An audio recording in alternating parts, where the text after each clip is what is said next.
Welcome, everybody. You are listening to The Know with me, Nikki Spo, and this special episode is brought to you by Pillow Cub. You all know I have been using my Pillow Cub for almost a year now, and it has changed my sleep game. I bring my sidekick pillow with me legit anytime I am not sleeping in my own bed, and I'm excited to tell you about the crazy deals you can get on your Pillow Cub when you purchase one this month as we gear up for Black Friday. Stay tuned to learn more. This is a savings you will not want to miss. So let's get started with today's guest. Thanks to Sana Skin Studio for supporting the Know podcast. Sana is a skin studio that is shifting the relationship with your skin and your products through goal-driven facials, real guidance, and clean skincare. Stay tuned for our promo code so you can receive $25 off of your first facial at Sana Skin Studio. Welcome to the Know podcast with me, Nikki Spo. What's up, you guys? Welcome back, everyone. You are listening to The Know with me, Nikki Spo. So I have been feeling very creative lately, and I wanted to explore that a little bit more. So I am thrilled to be hosting one of the most creative individuals that I know, Susie Garcia. Susie Garcia is a professional dancer, choreographer, and proud owner and creative director of Showstopper Dance Studio, a New World School of the Arts alum, a fellow Miami Heat dancer alum, and former Marlin Mermaids coach. Susie was made for the stage. She has performed with various artists such as Chino y Nacho, Daddy Yankee, Kanye West, Jamie Foxx, Pitbull, Neo, Will Smith, Chris Brown, and she toured with Shakira as part of the Oral Fixation Tour. Apart from the American entertainment industry, Susie is very involved in the Latin market, being the assistant choreographer for various award shows, including the Latin Grammys, Premio Lo Nuestro, and the Alma Awards. You may also recognize her from the Fox hit TV show So You Think You Can Dance, where she was a top 20 finalist in season 4, as well as the movie Rock of Ages that released in the summer of 2012, where she had the opportunity to work with Mia Michaels and director Adam Shankman. Having seen so many artists give up, and with her own successful career as a professional dancer, Susie has centered her life around becoming a cheerleader for creative humans to truly discover their superpower. So let's get started with Susie Garcia. Welcome, Susie Garcia. Welcome to The Know with me, Nikki Spo. I'm so glad you're here. Thank you for having me. I'm so excited. I know we've had this in the ether for a while, and it finally it just came together. I'm so happy. I know, me too. Grateful. I want to just start by recalling the first time I met you, which was when I had to audition next to you for the Miami Heat dancers. I don't know if you remember that, but I was a rookie. I was coming in. It was my first year trying out, and how they organize us. I mean, so people who are watching this on video, Susie has bright red hair, short hair, bangs. And it's bright red, but back in the day, she had this really, really long, full, thick, mane of blonde hair. She was Shakira personified as a different human. And she was one of the best dancers on the team. And I had to stand next to her. They organized us by appearance, categories, right? Blondes would audition together and whatnot. So I was partnered up with Susie Garcia and Jamie Ruiz, who was also a guest on the show not too long ago. And she, till this day, is one of my very closest friends. And I'm thinking, how could they put me next to these two women? I really have my work cut out for me. I was so intimidated. And, I finally made the team and I got to know you, and I realized that we had so much more in common than we initially realized. I think back in the day, and you can tell me your thoughts about this, but I think it was the dance world was super competitive. Everything, there was not such a thing as nice girls. Everyone was trying to get each other's spot. It was super competitive. You were partnered with people who looked like you, so you had to be the top dog in your category. And I think at that time we started to shift in a different direction. Those years we started to shift in a different direction. We got to have a bond and a connection. And as I got to know you, like I said, I realized that we had so much more in common than we might have initially thought, being sort of pinned up against each other in an auditioning setting. I just think that it's funny because that competition kind of like pushed us to Right. more, obviously. And then the fact of the matter is, when we started just like looking, oh, who's competing with who, we kind of got a little bit more aggressive. And I feel too that that's really like pushed me in the sense of driving always more. And I kind of do that a little bit to my students too, just to push them. But yeah, it was kind of like mentally crazy. I know that you've done all these amazing things in your professional dance career. And then when you like put it on paper and the list is just so long, you're like, wow.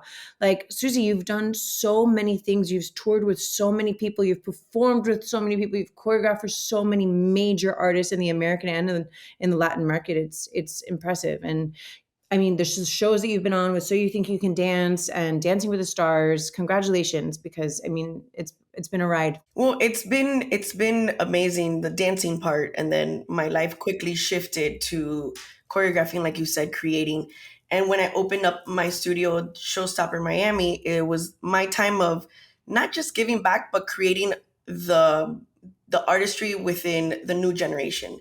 Because growing up, I never really had how do you say, like just a mentorship or a mentor that I could go in and talk to and say, look, this is what I'm feeling. I learned a lot of it just on my own and my own experiences with the heat, traveling and all of that. And some of the things I made mistakes that I said, man, if I would have had somebody telling me, don't do this and don't do that, I feel I would have done even more. So that always stayed engraved in my mind and thinking. And when I became a teacher, I really wanted these dancers to feel confident enough and to feel that they had the ability to be anything that they wanted: singing, acting, dancing, choreographing, whatever it was. So that was my way of just being, okay, don't do this, and then here, do whatever it is you feel, but you might encounter this. Just giving them basically a creative roadmap so that they could kind of just see where their life will take them. And like we don't know what we don't know, right? Like when we were growing up, like I can totally relate to what you're saying. Like I didn't know, like my parents didn't know either. Like Well, they were like, "No, we we learned a lot from each other. we put you in the dance classes, we put you in gymnastics, like we did the things." But like it was different. There was no like you said, there was no roadmap on like what to do. And now that you have all of this experience and you figured out, it's almost like a blueprint that you can like now give to your students and say, look, these are your options. Like I don't even think that I knew what my options were.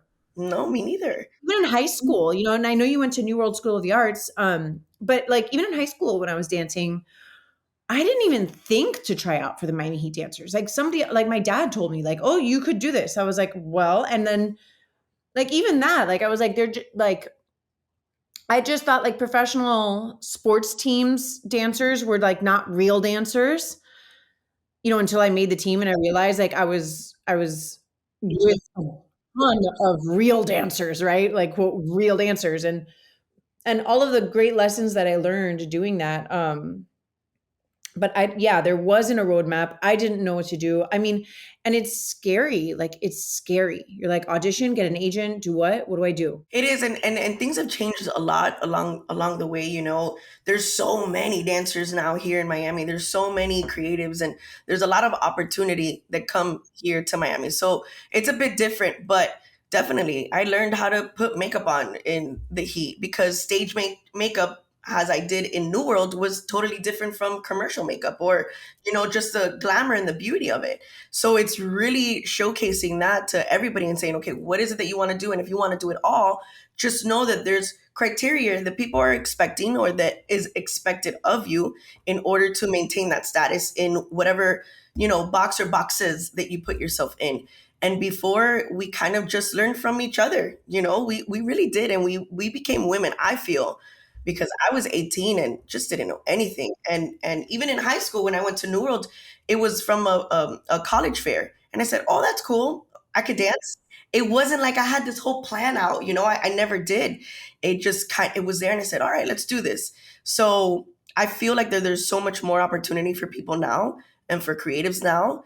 And Showstopper being, I feel it's a huge part of the community. You should come by one day. And we've been here already for 13 years, and it's, we got lights, we got people creating from like I had Rosalia here one day. I had Chris No, Brown here. no, Yes. you did not. Yes. Stop. Okay, so I went to a Louis Vuitton Basel event and she performed, and I was like, oh my gosh, like, Well, oh my, you know the one that she performed in the Chanel in yes, the that's what I went to. okay, she rehearsed here. So I had that whole art exhibit taped on my floor, listening to her like I'm a huge fan and just having that and you know the manager's just calling us, hey Susie, you know, we need space. It's just become such an insane thinking because this is something that I've always wanted, not just for me, for Miami and for creatives and just having people feel like it's a home, you know? From her to just the people that are creating in award shows and all of that. So it's pretty amazing having that. Yeah, I mean, imagine. I remember just walking into my office and I was like hearing her better than ever, and just the woman is so talented. And I had Chris Brown. Chris Brown was in here too, and went into a class, and everyone freaked out. Everyone just looked to the side and said, "What?" So it's almost that beauty of you never know what's expected, and people like the highest of the creators come here too and create in their shows and all of that. So it's pretty beautiful. So as a creative, I know that in my own like creative journey, like I've gotten in ruts. Like, what do you? First of all, do you get in ruts? I mean, I'm assuming All the that you. time. Of What do you course. do? So like, what do you do when you get in a creative rut? You know, the creative rut, I always follow it. You know, they say stop it and don't take a break. I like to go in on it and kind of fight with it. I kind of want to feel what it is to feel uncomfortable when I'm not feeling it, when I'm feeling down, when I'm feeling and believe it or not, when I'm feeling that sadness or whenever something's happening to my life, that's the first thing that I do is go to create because that's when my juices are fresh. My blood is steaming or whatever it is. And it's usually my best work that comes out when it comes from those hardcore experiences. But the creative rut, I really discipline myself into staying in it and going through it because no matter what, I still have to produce. I still have to teach class. I still have to create. And it's going to happen in those times that I'm not feeling the best. And as a creative, we have the freedom, but we have a responsibility too. So if we tell our minds that all we can do is when we're not feeling it, don't do it, we're training our minds wrong. We're training our minds to give up when it gets tough, you know, and we need to keep going when it gets tough. We need to keep going. And that's what disciplines your mind and your body and your creative flow to go, well, if I'm even in a rut, I just you know, whatever it is, I just lost somebody, I this, and all the things that you can paint and you can still create, no matter if it's good or bad, or at the end, what the hell is good or bad, you can do it at any time being. You can do it at any time, you know? So I've disciplined myself and and people, you know, people think that I'm crazy at times, which is fine because I am a little bit. But it's about finding the crazy in you and owning it, you know, and just really like not finding an excuse for it. Okay, so how did your upbringing, Susie, shape your passion for creative expression? Like, was this something that was always present in you? Because, like, for me, I feel like like I always had some type of spark, and I didn't always know what it was when I was growing up. And I had to like, like what you're saying is like follow that. Like it was like a little breadcrumb trail, you know, like just like a little trail Yeah. that I was like trying to follow. Like, what was that like for you in your upbringing, and how did that shape your passion for creative expression? I always loved art. I loved singing. I loved playing piano. I was in modeling. I mean, my mom put me in everything I that love your mom, by the way. Like I still remember your she says hello to, by the way. And she put me in everything. I literally can't remember a night at home from Monday through Thursday or Friday. It was always constantly at night. I was somewhere. So obviously that fueled, you know, it was a whole lot. So now my way of being is like, if I have two things going on, I'm like, I'm not having enough. Like I need more. I need to do more. So my mom implanted that in me that it was always like, you got to keep going. You got to do more than just one or two or three or four. So sometimes I get a little, you know, well, okay, the anxiety kicks in because I tell my mom that she created that in me, but I use it, you know, and it's in me already because at the end, like there's just one life. For me, it's like a ongoing, like, let's go, let's go, let's go, let's go. What are you doing? That helps me go, I want to do more. But I've always loved dance. I've always loved the arts. I've always loved leading. I remember back when I was in flamenco, I was always the one counting it or in cheerleading. I was always begging the coach to put me in to create a dance, and I had no idea what I was doing. So I always had that in me. I just didn't know where it wanted to land. Owning a studio, I'll say that that's been a dream of mine forever. I even have it in one of my notebook papers for what I wanted for Christmas when I was about probably 10 years old, which is crazy. But I always wanted a place for people to come together to create.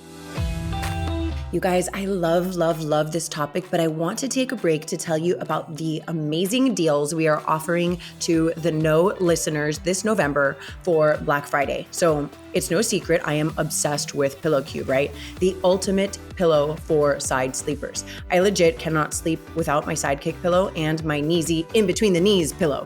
But there's truly something for everyone, from the ice cube cooling pillow to the super fun and themed and cozy Pillow Cubs for the kids, which mine actually happen to love. They fight over which one gets which.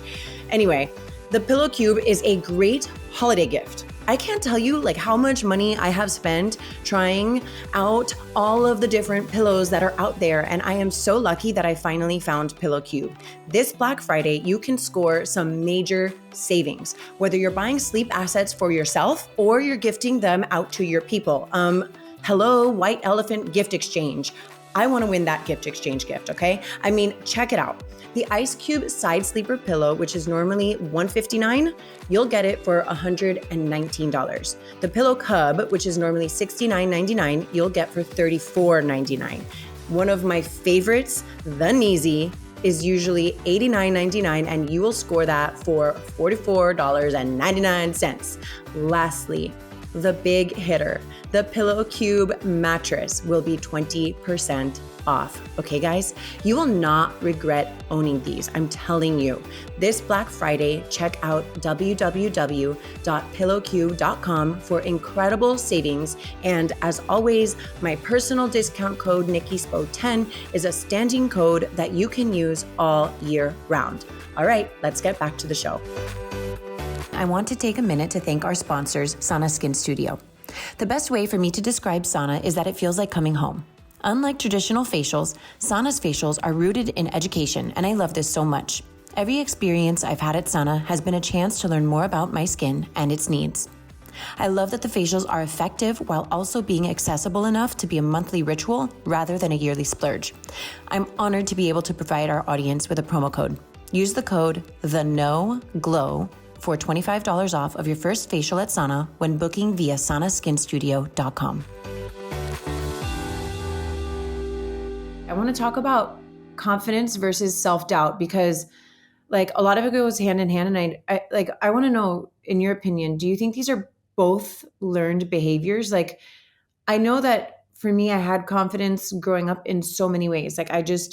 Dancing, I felt confident, but there were so many other self-doubt thoughts that would creep into my head. Where does that self-doubt come from, and where does confidence come from? The self-doubt is society, it's people, it's friends, it's haters, it's enemies, it's people, and now in the social media light, people are so easy to give an opinion, and it just being there, and whether you hear it or believe it or read it or not, you're gonna just look at it and you feel something. I remember as a kid, 3 years old and 4 years old, and now even with my own child, and I'm sure you can relate, they're so, he doesn't care. He just wants to be in him, and he's so free. So I remember having that as a child because I've seen videos of me dancing and telling my mom, record me. And now, even as I'm almost 40, I don't like to be the center of attention. I walk into a room and you won't even know I'm there, because I'm not that person of, I'm here because I've been triggered a lot. I've been pushed down a lot and kind of saying who do you think you are? And so that society and people, and in this art form too, the bad mouthing kind of made me feel oh shit, maybe I don't know what I'm doing, or maybe I'm not as good as I thought I was. So that self-doubt comes in. Confidence is about muting everybody. Honestly, it's muting them, and it's trusting in yourself, and that's so hard to do. I swear I've learned it now in my late 30s, of really just owning myself and listening to what I really love because I've been influenced. Oh, I don't think you should do it. I'm like, oh, maybe. And I don't even know. I look back and I'm like, I don't even know why because what I feel is what I feel. You can't tell me how I feel. I can't tell you how you feel. And that's our superpower. And that's our power in creating. And so when we silence that in ourselves, then we're gonna be like everyone else. And unfortunately, a lot of people do that, and a lot of people, do that in themselves. And I remember, and this goes back to you. That's why I'm so proud of everything that you're doing, is because I remember you that way. I remember you just being this woman that I would look at in the team like, wow, she's so much confidence, and this and that. And I remember how lost we all were because we clearly were. And when you started this, I said, man, look at her. Amazing. And I was so proud of you because I know that you're very vulnerable and you say a lot, and I know what you've been through. And even though we don't stay in touch, which we should more often, I that's what confidence means. It's just muting everything else and going, hey, and surprising yourself, because I'm sure you surprised yourself. You didn't surprise anybody else. Everybody else probably knew you had it already, because I did, but you surprised yourself. So confidence is that. It's about owning it and understanding creatively your power and not giving a shit about what everybody else, listening to suggestions. If you want to take them, you take them. If you don't, you don't. But ultimately, you're going to do what you want to do. First of all, Susie, thank you so much for saying that, and all those beautiful things that you just said about me. It's funny because like I did not like I felt so insecure back in my early 20s, you know what I mean? And We all did. like, yeah. So doing like starting this podcast, and I covered like in an earlier episode, like the fears that held me back, right? And I'm thinking like the worst feeling in the world is when you see somebody else doing something that you want to be doing and you're like, I had that idea 2 years ago. You're like, I had that idea. Oh, she's doing it though. He's doing it. I had that idea. I had that idea. Okay. So you've been sitting on your hands because you're scared, and this person just took a chance and did it. And listen, like for me, I'm like, I don't know. I didn't know anything about podcasts. I listened to a lot of podcasts. I knew what I liked in podcasts, but like I didn't know how to do it. Like I didn't know how to interview someone or how to prep or whatever. And I was like, okay, let me just try it and see. And if I fail, at least I tried it. And I But think what taught you? point, Experience taught you, yeah. because Well, and I think to your point, there you go. it's like that's part of the confidence formula, right? Is like being like, okay, I really, really want this. I don't know how to do it, but I'm going to try it anyway.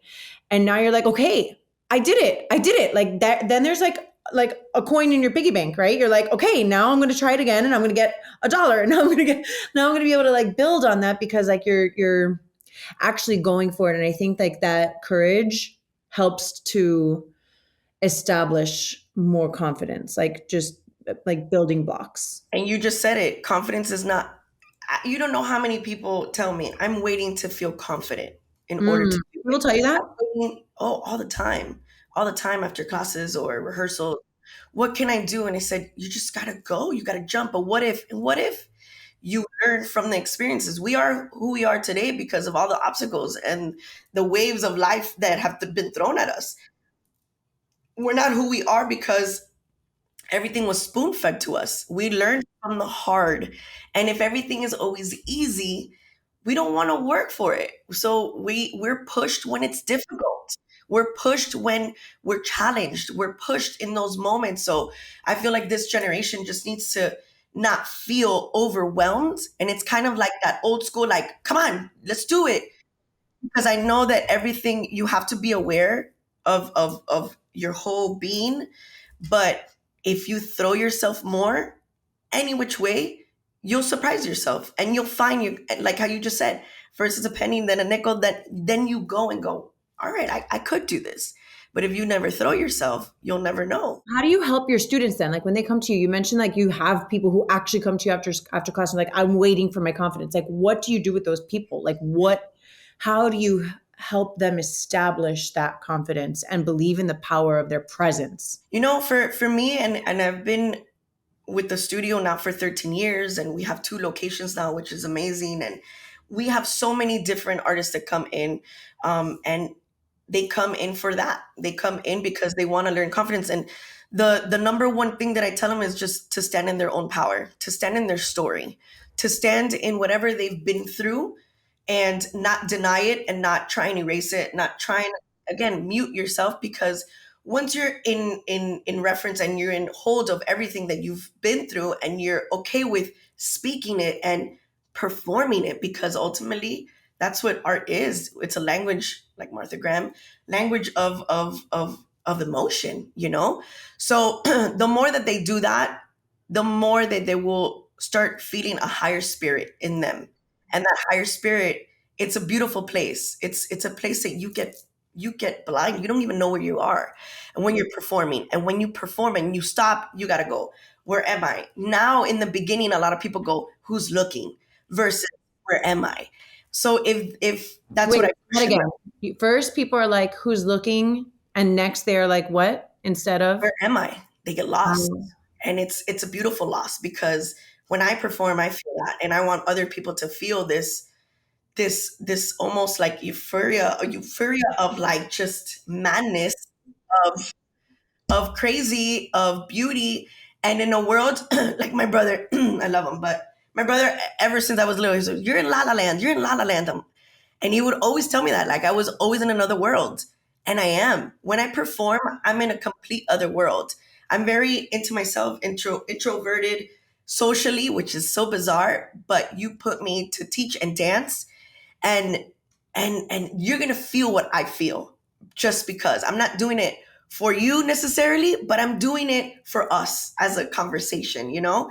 And because what I perform is things that for me, I'm talking for me, or what I put out there in my choreography is things that I've literally been through, and real life experiences I've been through. So I know it'll connect or help somebody. Um, and it's just trying to get those people to awake the artist in them, and that's what that is.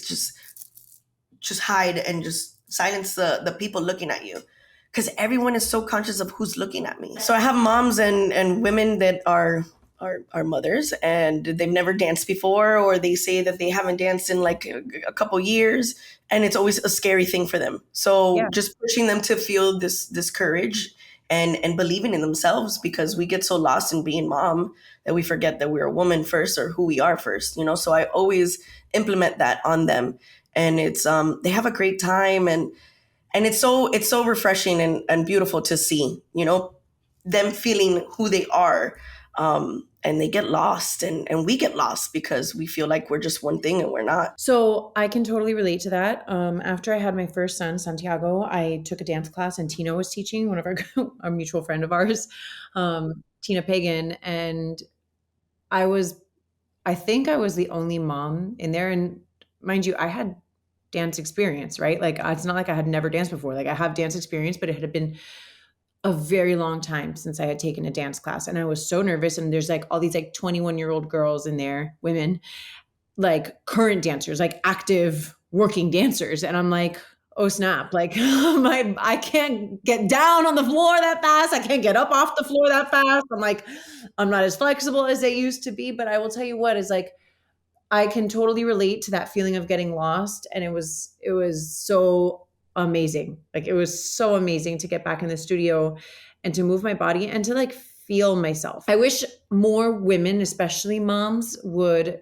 get in touch with their bodies in that way, right? Like feeling the movement. And even if that's like at home, like dancing with your kids, and right. And then like dancing by yourself, like when you get out of the shower and things like that. Those little things, even if I'm not going to a dance studio, like make me feel really good.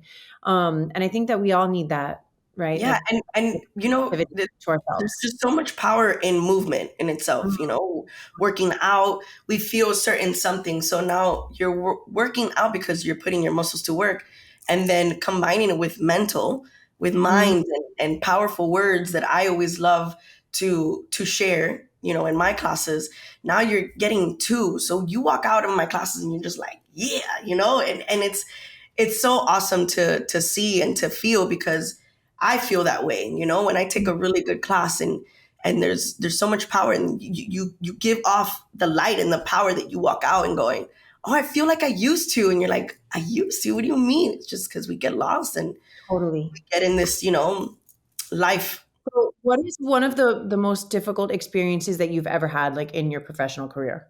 Oh my gosh, so many. I There's a know, right? I mean, just like, I'm not saying like I know you've had so many hardships, but I'm saying just that. like, what are some of the big ones that stand out to you? One big one was when I was taken off of stage because I was too big, because I was too quote unquote fat. And that was insane to me because I look back in those pictures of course I remember those award shows, and I just look back and I was like, oh my gosh, I was great. Like, I was looking good. I was living, and that really, and it was always an ongoing thing. In New World, they always told me, growing up, and when I started doing jazz, my teacher used to always tell me the same thing. And it was just this, I always felt bad about myself and how big or small I was. So I did it all unhealthy.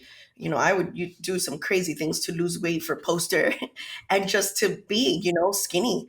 And it was always a struggle. But that particular moment when I was taken off of stage in front of everybody, and I was taken out and I was just sat down, and there was no like explanation. There was no, this is, and I had been working for that, and I was looking good, what I felt. And it sucked to give the power to someone else because of one person or two people's opinion about me. I don't know if it was personal or not, I don't know, but they took me out and they had the power to. So that affected me a lot. And I've had students and dancers that's happened to them, and I always share my story. And if it wasn't because of me sharing my story, they would have stopped. That wasn't going to stop me. It got me in a depressed, I mean, I've been depressed very many times in a black hole, but that was a crazy moment that I said, what? Like, how is this even possible? It just got so, it got so, just this, I don't know, just superficial. Well, and you're one of the best dancers. Thank you. Like, seriously. So it's really unfortunate. And I think things are starting to change. And I'm really sorry that you had to go through that. And I'm grateful that you have the vulnerability to share that, because, man, a lot of people just pocket that and not really talk about it and I not say, did. oh, I did for many years. you I did. did for many years, but yeah, it's, you got to. Like I said, it could teach someone else something, and I wish I would have been brave enough to go to the person and say, "You're wrong." So Yeah. maybe somebody else would have that courage to do that in a Well, I situation think like, people in general are being called out a lot more, right? yeah, Like, for having mhm, that type of definitely. perspective. And I think that we're getting to a healthier place. I just went to Miami Swim Week events over the weekend, and I was so happy to see women of all shapes and sizes and colors, Amazing. and just like everything. Like, it was just so, I had chills. Like, I had chills. Like, there was a pregnant mom modeling bathing suits. There were short models, which was, unheard of, in modeling industry. Bigger women, smaller women, big chested women, big bottomed women, like just everything, flat chested women too, like, and bathing, everything. And I think it's really important that these standards of beauty are shifting, and it's about time. And I always, I think sometimes I see brands, Susie, and I'm like, oh, they're just being inclusive because someone yelled at them, right? Like, you hear these stories about like how this company got in trouble because they only showed this type of person. And I'm like, you know what? Like, I think we said this in the beginning of our conversation. Like, you don't know what you don't know until you know it. Yeah. You know what I mean? So if they had to get in trouble, like, for not being inclusive, like, well, they're going to learn their lesson now, and we're going to start shape shifting, Yeah. literally, like how we're presenting humans, people, right? And you think about how long ago that happened for you when somebody took you off the stage. Like, those weren't conversations that were being had. So what do you think it takes? So we talked about like knowing yourself, right? Like, what in your mind, like, what does it take to really know yourself? And how do you teach your students to discover themselves? Like, because I think that's part of it, right? It's like, we can say like, go, yes, do this, just feel it out, and everything. And some people don't know their story. They don't even know their story. I feel like it's an ongoing thing. We constantly change. I'm not the same person I was five years ago. I'm not the same person I was 20 years ago. So I feel that we can't just cap it on everyone knows who they are at this moment. Things are going to change for me in 2 years, maybe in 2 days. We don't know. So things could dramatically affect, and in a heartbeat, things change in your life and give or take away, and then we have to relearn. So it's just about it's about feeling and being aware. I love the word being aware, because if we're aware of ourselves and our surrounding and our environment and what we're feeling mostly, then we can go from there. Um, it's not that you're just going to know who you are at 17 or 21. Oh my gosh, no way. You're going to start getting to know, I like this. I don't feel with that. My values are this. And things will start, you know, being built in your resume and in who you are as a person. I don't feel like you're going to know yourself at 21. So my advice is to be aware and to really be aware of who's around you, who's telling you what, not to not to be, the monkey see, monkey do. And if you're different and you want to go different, that's okay. Half of the friends that you have now are not going to be in your life 2, 3, 4 years ago. Coming up, people change. People come in your life and they're with you for a moment, and that was it. And then God says that was enough, and then ongoing. It might hurt like crazy, and you learn. You won't understand why. Why did this happen? Why? But it's just a moment that had to happen for you to learn a certain something and then move on. Things make sense in hindsight, right? Like they make more sense in hindsight. Like sometimes we don't always know why things are happening for us. And I say for us because I had to change that for myself, right? Like I used to think things were happening to me, like I was a victim of life. And now I realize that life is happening for me, right? And I don't always know why.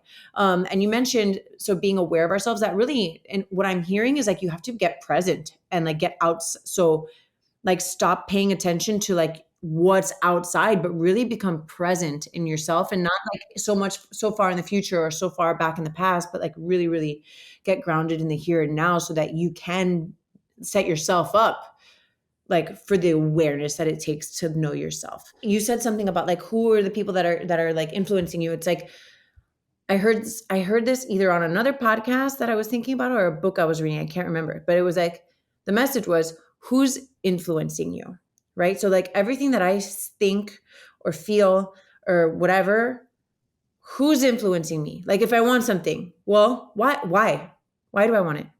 Like I've started to really like set an intention of like questioning myself, and like especially in this world of influencing, right? And that social media presence that we were talking about, like who is influencing, whose words am I choosing to put into my life every day? Like what podcasts am I listening to? What books am I listen to books because I don't have time to read anymore, but like, like which conversations am I having? Who am I hanging out with? Like when you mentioned even like friends. And so you take this information to younger people, like you and I are in our 30s, but you take this information to younger people that haven't been taught those skills, right? Not because their parents aren't paying attention or because they don't care, but because they don't know, or it's like they don't have time. It's like a moving train. Like they don't know what they don't know. So here we are to bring it to their attention. Like whose words are you paying attention to most? Yeah, and it's about them teaching themselves too, and you can give them everything, but ultimately their life experiences is going to teach them something. And that's why, when you're young, you're just like, oh, you're not going to listen to that person or whatever because my friends are cooler and they know more. And yeah, that might be the truth for them right then and there, but as they grow and experiences and things happen, then they learn that life is very different, and life is not just about, it truly is about the conversations that you're having. It truly is about the impact that you're making in other people's lives and in your own and in your family. And again, it's just one life that we have, and what are we aware of the time that we're spending with our family? Are we aware of the time that we're spending creating, the time that we're spending talking shit about other people? All of those things are toxic. That's toxic. Not spending time with your family, but boundaries within family. Saying I'm busy right now. I can't answer. I have that with my mom. I love her to death, but I'm like, Mom, from this time to this time, don't text me, okay? I'm busy and I'm doing this, but because I owe that to myself. And I've known with experiences that when I am interrupted, everything kicks off because I'm so intuitive and I'm very sensitive to energy. So my energy shifts in a second. If someone walks in the door right now, everything will just kind of like trickle down. So that's why I always teach about awareness, because the more I got aware about what I'm feeling, how am I feeling, so that I could be present for everybody else or tell them not right now. So I am not rude to anyone, is because I'm aware I'm having a bad day, or I'm aware that I need something for me. It's not about you, but it's about me, and let me take care of myself so that I could give, because I'm in a position of giving. I give a lot, and I get tired. I get home and I'm like completely I don't have any energy, and then I'm constantly going.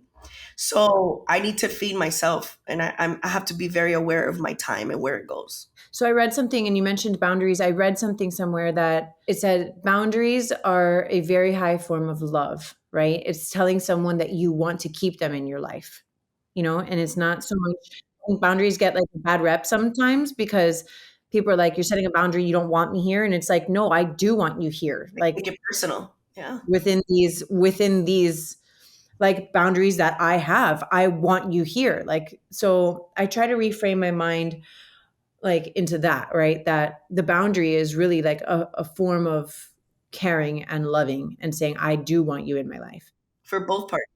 Yeah, for both people, right? So, and we were also so talking about like who's influencing your thoughts. And you mentioned, and it's interesting that you mentioned this because I feel very similarly. It's like when I was growing up, I didn't have like that one mentor that like was like, you're going to do this, right? And you mentioned having a similar experience, but that said, like how have the mentors shown up in direct or indirect ways in your life? I was, Pepe Bronce, which is my flamenco teacher since very little, always obviously, and continue to look up to him and his studio and everything he did for me. Mia Michaels, excuse me, Mia Michaels was a huge mentor for me. And then I got to work with her, which was insane. She invited me to her house and we had conversations. Just, oh my gosh, it was probably the best highlight of my life because I truly love her. And she went through the same thing. I remember her telling me that she never danced because she was quote unquote too big. So she took that, and her parents and her, she had a studio here in Miami. And with that, she took that into creating mode. So I always looked, Mia Michaels was a very creative like mentor for me.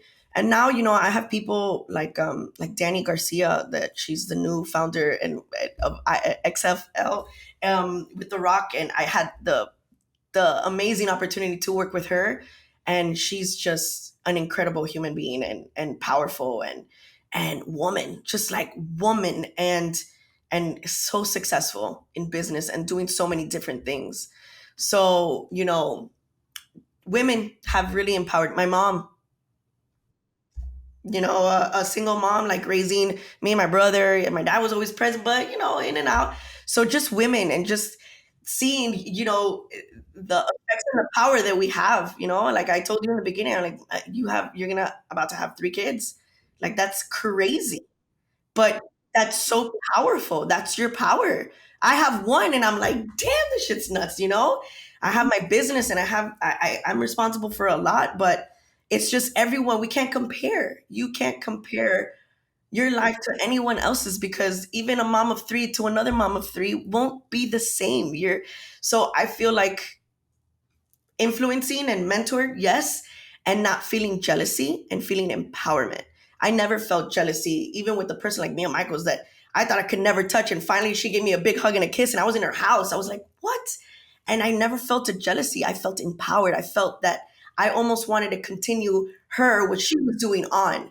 Um, so I feel that there is a lot of jealousy. There is a lot of comparing now, and we need to try and get rid of that and just feel a sense of like, let's go, versus, oh, they have that and I don't. No, okay, why can't you have it too in a different way? You could. Don't hate. Like, ask questions, befriend, and study too. But we just want to get there so quick, and I understand, but it does take time for excellence. So Susie Garcia, you are incredible. And I know that you're a mentor to so many. And I feel so lucky to be able to share this space with you and get to have this conversation with you, because it's been a long time coming, and it really has been a beautiful, beautiful time. So thank you so much for everything. Thank you. Thank you so much. Thank you all so much for listening to this special episode presented by our friends at Pillow Cub. This Black Friday, you're getting hooked up with my favorite sleep products at incredibly discounted prices. I don't know about you, but I feel like some of the Black Friday deals out there in the last few years have been lame, but this deal is the real deal. Seriously, major savings. So this Black Friday, whether you're shopping for yourself or for a gift, be sure to maximize on your savings at www.pillowcube.com. This podcast was brought to you by Sana Skin Studio. Be sure to use my code, TheNoGlow, for $25 off of your first facial at Sana when booking via sanaskinstudio.com. More than a skin studio, Sana is a movement towards healthier skin and self-love.